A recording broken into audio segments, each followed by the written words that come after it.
다음 소식입니다. 3대 특검의 수사를 이어갈 2차 종합특검의 특별검사로 조국혁신당이 추천한 권창영 변호사가 임명됐지요. 여당이 추천한 특수부 검사 출신이 아니라 야당이 추천한 판사 출신 후보자를 대통령이 골랐다는 점에서 의아스럽다는 반응이 나왔는데요. 그 과정에서 이재명 대통령이 민주당의 후보자 추천에 대해 강한 유감을 표명한 것으로 확인됐습니다. 정상빈 기자가 단독 취재했습니다. 이틀 전 이재명 대통령은 이른바 2차 종합특별검사로 판사 출신의 권창영 변호사를 임명했습니다. 특수부 검사 출신의 여당 추천 전준철 변호사가 아니라 야당인 조국혁신당 추천 후보를 임명했다는 점에서 예상을 깬 선택이라는 평가가 나왔습니다. MBC 취재 결과 이 대통령은 여당이 전 변호사를 추천한 데 대해 강한 유감을 드러낸 것으로 확인됐습니다. 청와대 관계자는 이 대통령이 이런 사람을 추천하는 것 자체가 부적절하다. 순수한 의도로만 보이지 않는다는 취지로 말했다고 전했습니다. 다른 참모 역시 어떻게 이런 사람을 추천할 수 있느냐며 이 대통령이 불쾌감을 표했다고 말했습니다.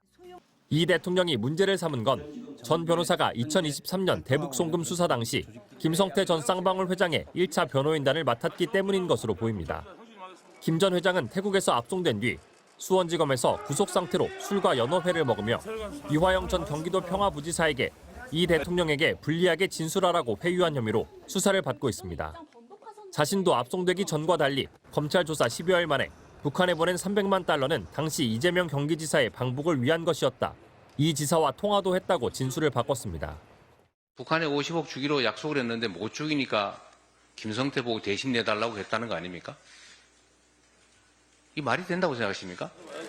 검찰은 이후 김성태 전 회장의 진술을 핵심 근거로 삼아 이 대통령을 재판에 넘겼는데 김 전 회장은 작년 직접 소통한 바 없다며 또 한 번 말을 뒤집었습니다. 한 대통령 참모는 김 전 회장은 자기가 살겠다고 이 대통령을 위험에 몰고 간 인물이라며 이 대통령은 여당이 그런 사람의 1차 변호인을 추천한 것에 화가 난 것이라고 설명했습니다. 후보 추천 과정에는 정청래 대표와 가까운 것으로 알려진 검찰 출신의 당 지도부가 적극 관여한 것으로 파악됐는데 여당 내에서도 비판의 목소리가 나왔습니다. 한 민주당 의원은 진지한 고려 없이 친분 관계로 추천한 것 아닌지 우려스럽다고 지적했고 다른 여권 관계자는 전 변호사를 추천한 건 대놓고 한판 하자는 것 아니냐고 강하게 불만을 내비쳤습니다. MBC 뉴스 정상빈입니다.